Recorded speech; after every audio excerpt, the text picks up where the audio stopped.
Welcome into this week's edition of Inside Broncbuster Athletics. I'm Mike Pilosof. Each week we've gone, really, and we've talked to administrators, we've talked to people at the higher levels of the NJCAA. Really, for the first time, we want to get the student athlete perspective on everything that's going on. So we bring in different student athletes. I'm going to introduce them. We've got Adam Samnegard, who is part of our men's golf team. He also helps out in game day operation. JJ Watson is actually one of our newest basketball players who will be joining Cole Dewey's team for the upcoming season. Cole Beckham, who was part of the football team last year on the defensive side of the ball. And then Angel Sherman from the volleyball team and Fatima Vital from the women's soccer team. So we appreciate you guys all coming on today. So I'm going to go around the room. We'll ask a few questions. I want to start with Adam because this is kind of the international perspective. And really, Adam, tell us how your life has changed. You're obviously back in Sweden. So how has your life changed with this whole pandemic? I still have routines. I'm 7 hours ahead of you guys in US. So I have plenty of time extra to do my homeworks when I had official school. But now I'm still working in a grocery store and I'm still playing golf a lot. Have they given you a sense of when travel could open up? Is that something that, obviously I know you're in contact with Coach Terpstra, but is that something that's even within the realm of possibilities to be able to travel? All the golf tournaments are still, how'd say it?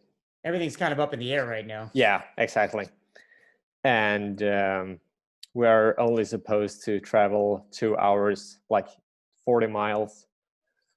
And then that's the limit.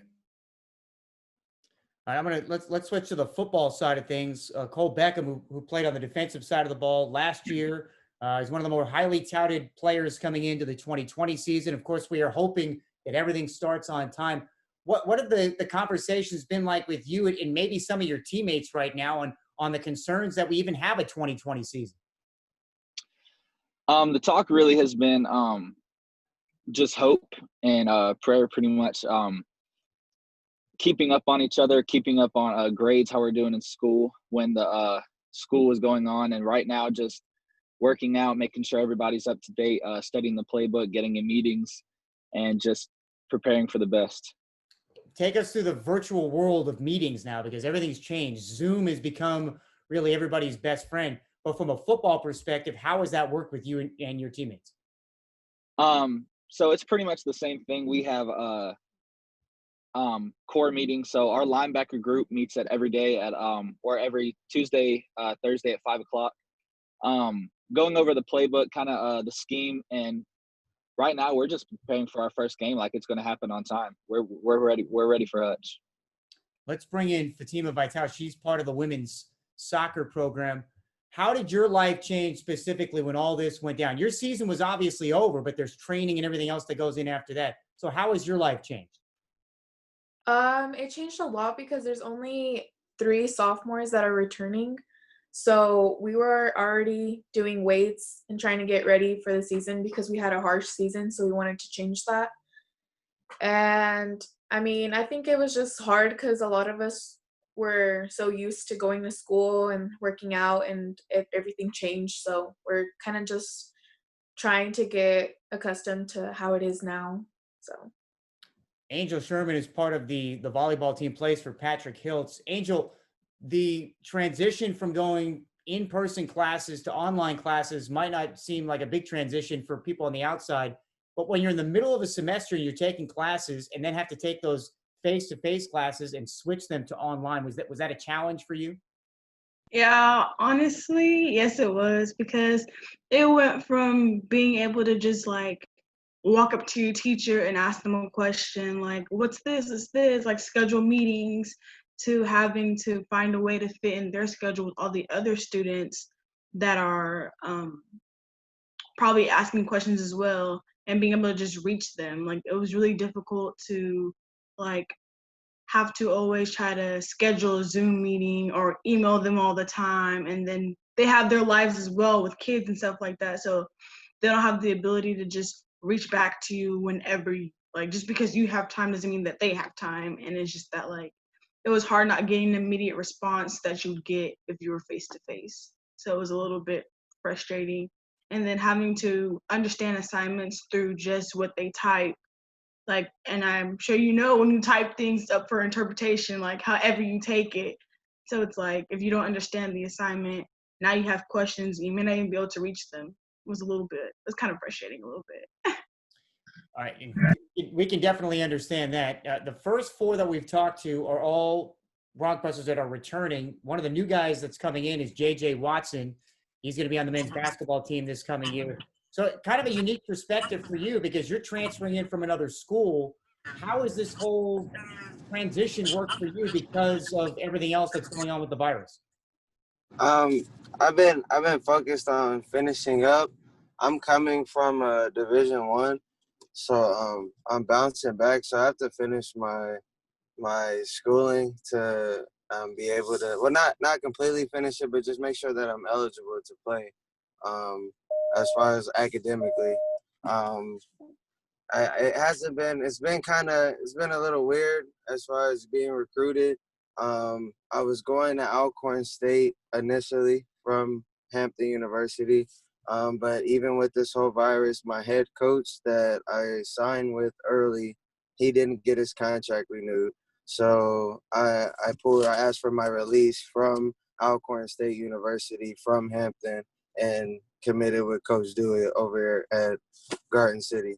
So it's been really crazy. I mean, coaching changes. I mean, Coach Dewey just got the head coaching job at Garden City as well. So I've just been trying to like stay focused on my academics through all of this and staying in the gym. It's always a unique perspective to hear from different student athletes in different sports. And obviously with JJ, we just mentioned the fact that he's transferring from another school. He was supposed to go to another school, coaching changes. There's so many different variables there. I'm going to go back to Cole, our football player. And you know, when I keep reading things on Twitter and Facebook and going online, everybody is asking, should sports start on time? We're still waiting to see if the NBA playoffs are going to be played out. Major League Baseball maybe in July.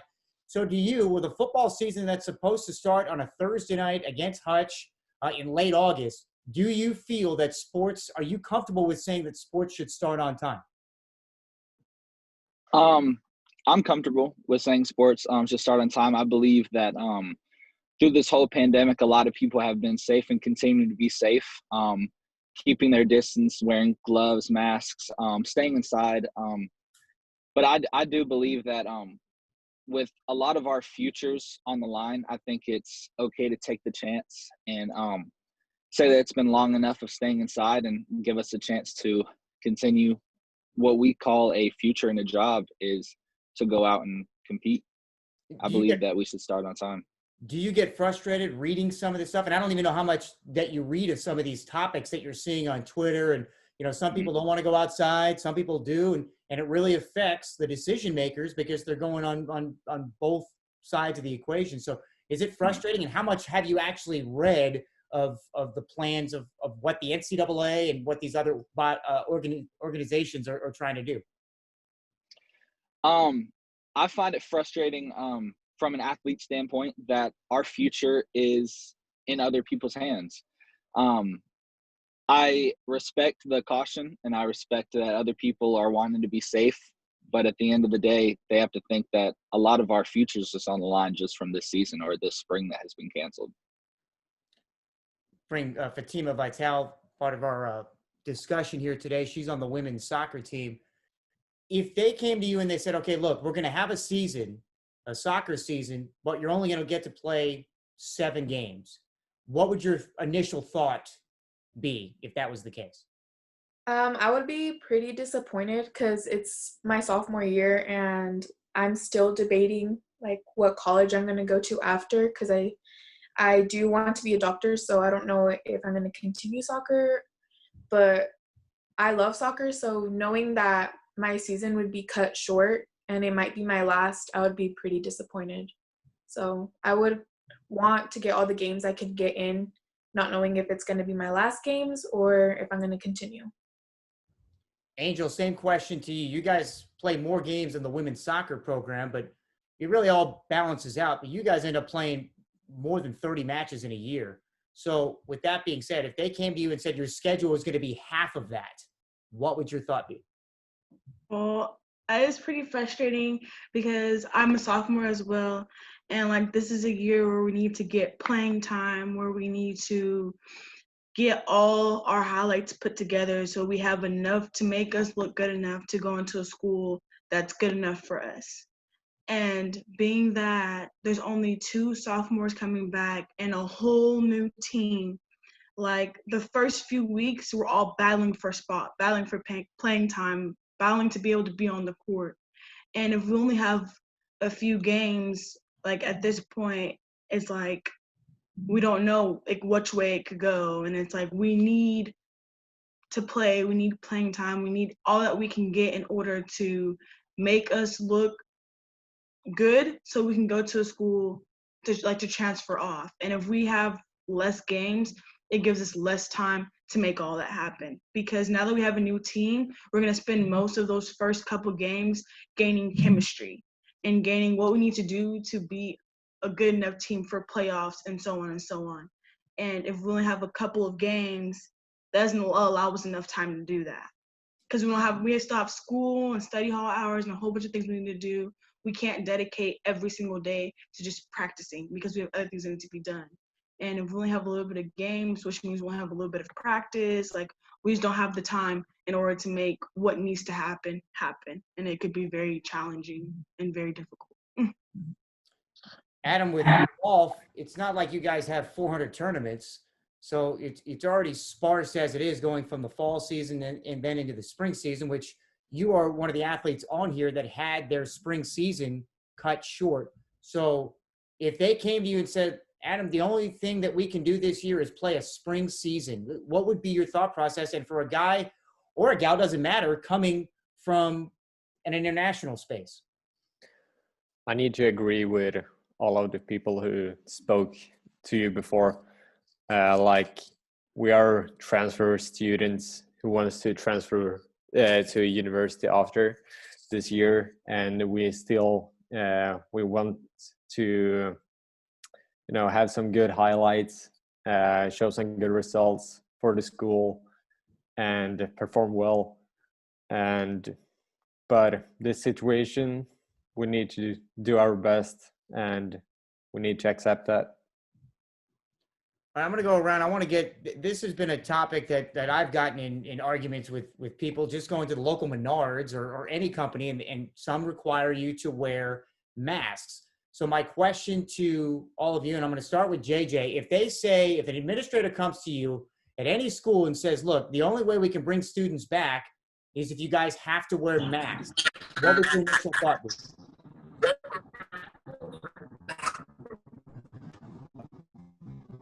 That's that because and here it is so strict on masks. It's ridiculous. You can't go anywhere without a mask. But I live in North Carolina, and that's completely opposite side of the country, obviously, and it's so much more lenient. They're not worried about it as much. And to answer your question, I wouldn't mind. I don't agree with wearing masks. I believe that you should be clean and your hygiene should be well kept, like at all times. Either way, if you're sick, stay home. Like just typical hygienic things. You know what I'm saying? Like, I mean, I wouldn't mind wearing it if that's what we have to do to go to school and play the sports that we want to play.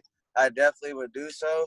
But it's just a different way of life, and like it's just uncomfortable living. You know what I'm saying? It's just like you see everyone with their mask on. And it's just like, I don't know. It doesn't feel comfortable. It's a completely different side of the country, and you can tell the difference on just how people live, how comfortable they are with like moving around, and just their everyday lifestyle has changed like drastically.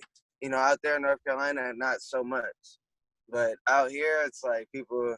It's weird. It's weird in airports, like everywhere. And I just feel like you should be clean regardless. You know what I'm saying? If you're feeling sick, just don't go around people. But I definitely would. I would wear a mask if need be. All right, Cole, same question to you. If Coach Minnick or the administrator said, look, we can bring all of you guys back to campus, but you have to wear a mask when you're on campus, what would you say? I would do whatever it takes. I mean, I would wear a full body suit if it means we can play football again. I agree with JJ. I don't believe in the whole thing necessarily. I believe people should wash their hands before this and stay clean. If you feel sick, then stay home. But with everything going on, I would do anything I can just to get back in school and play the sport I love. Fatima, same question to you. They say masks. Are you on board? If it means I get to play all season, I'll wear the mask. I mean, I know when we play soccer, we use our heads, we use our whole body. So I feel like it would be difficult for us, especially since we get pulled at and maybe the mask comes off, and I don't know how that would work with like refs. Like, would we stop the game in order for us to get our masks back on, because that's a precaution? But I feel like there would be better ways, as in like maybe we get our temperatures checked before playing a game so we know that we're all good. And because I know a lot of us will lie in order for us to play the game that we love, saying we're not hurt, saying we're not sick, but this is a pandemic. So I feel like if we have to wear the mask, if that's the only way we can play, then that's perfectly fine with me. Adam, I know that Sweden has been kind of the outlier with some of these countries across the world because you didn't really have a shutdown. So this might be almost foreign territory for you to even speak of this, but I'm going to ask you anyway, because if obviously when you come back this way, it's going to be a different story. So if somebody says you need to wear a mask while you're on campus and even while you're playing a golf tournament, which plenty of people are playing golf right now, that's one of the sports you can play with really not many restrictions. Is that something that you would abide by? If I need that, I would. But here in Sweden, we don't have it yet. Most of the older people who are in the risk zone have it, but we younger people don't wear it. But if I want to come back, I will do it. Angel, I'm going to go in a different direction with you. The overall sentiment, everybody has to feel safe. So, and the first people are the student athletes that need to feel safe in the environment. You coming back in this post-COVID world, would you feel safe playing? Honestly, yes, I would. I would feel like, I don't know, I just feel like since we all are taking precautions to be clean, I feel like as far as playing again, because volleyball is not really like a person-to-person like contact sport. The only thing that's keeping us connected in any way is the ball. And I'm pretty sure before we play, they're probably gonna disinfect the ball. And so I just feel like if we're all taking the same precautions and all doing what we're supposed to, and they're cleaning the ball and like cleaning the area, making sure everything is good, I feel like there should be no problem with playing if we're all doing what we're supposed to. JJ, for you, basketball is probably the sport besides football because there's tackling, but basketball, I mean, you're backing down somebody in the post and people are sweating on you. I mean, that's just the reality of the game. So do you feel safe in a post-coronavirus world playing basketball? Yes, for sure. For sure, yes. I play basketball now. We just had an open gym like 2-3 days ago out here well, not out here in California, but in North Carolina. When I was back in Charlotte, it was a couple like players played at Florida State, Duke. Like we're all in there playing. It was like 15 of us hooping. Like it's all, you just wash your hands after you throw the ball. You know, we're all nasty. We wipe our hands on our face. We all know that, but just be cautious of where you put your hands after you're playing. Go wash your hands. Go take a shower. Don't, if you're going to dap everybody up or give everybody fives, then that's cool. Then just go to your car and go back home and wash your hands, clean up. Cole, I know you might have answered this earlier, but just in a general sense, because football, especially on what your position entails, playing linebacker, playing defense, is that something you'd feel safe with going and just, clobbering some guy on a blitz. Is that something you feel comfortable with?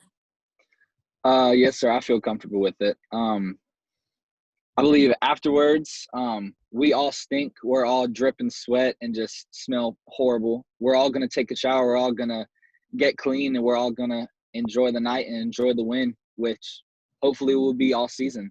I'm completely okay with it. I believe that we took the precautions long enough, and we're ready to get back out there and do everything we can. All right, I'm going to leave all of you guys on this because this is something that could happen. So let's say we get back to normal, everything starts on time, we have full seasons, and then somebody, a teammate, one of your teammates gets infected. How do you respond? I'm going to start with Fatima. That one's pretty good. I well, it would depend like how I feel like if we were to find out one of us were to get infected, then we should all get tested and see, because it would also be immature of us to go play other teams knowing that we might all have it and getting them exposed. So I feel like that person obviously cannot be around us and, you know, take all the time to recover. But as long as we're good, like we can continue, even if they're essential, so is the other team. So as long as we're all safe, I feel like that's more important, that we're all safe, make sure that we're not exposing others. Cole, same question to you. You have more teammates than any of the other participants on this call. So one of your guys gets sick. Do you feel like everything should just come to a halt, or should we continue on? What's your feeling on that? I think we should all take precaution. I think we should all get tested, go into a short quarantine while our test results come back, keep our distance from other people, because the last thing we want to do is spread this to other people or to other teammates. I think we should change our bye week to that week, kind of just stay away from some people, and when we're good to go and we know that we're all clean, continue with what we were doing before. JJ, you've talked about you've already played, you know, with other guys when you were out in North Carolina. So the fact remains, again, basketball, you know, bodies are continuously moving. They're touching, you know, again, post entries, you get fouled. So you find out one of your teammates comes down with the virus. How are you feeling? Do you feel like the others have mentioned that everything should just go on, or what kind of a protocol do you think should be in place? I feel like, yeah, like I agree with every other student athlete. Feel like we should just have like a short quarantine, as Cole stated. You know, something like for that person. Obviously, we want that person to be healthy, but we're all 18 to 21. I mean, we all have different times that we're coming to, you know, the junior college, but 18 to 22 years old or something. We're all young and like healthy. We play sports, like. We're pretty good. Like, you know, we might come up with a sickness, but we've all had a cold or the flu, or, you know what I'm saying? It might take 2 weeks to get over, but if there's some way that we could switch our schedule or accommodate for those teams, that not only in our team, but teams in our conference, that if someone comes up with that, just so we have like a protocol for like conference wide, you know, so everyone knows like this is what happens and we have to report it. This is what that person will go through and the remainder of the team, you know, just try to have something where people have a peace of mind, because that's really what it is. It's a lot mental, you know what I'm saying? Like it's more mental than anything. Like you just stay clean, you know what I'm saying? But that's it.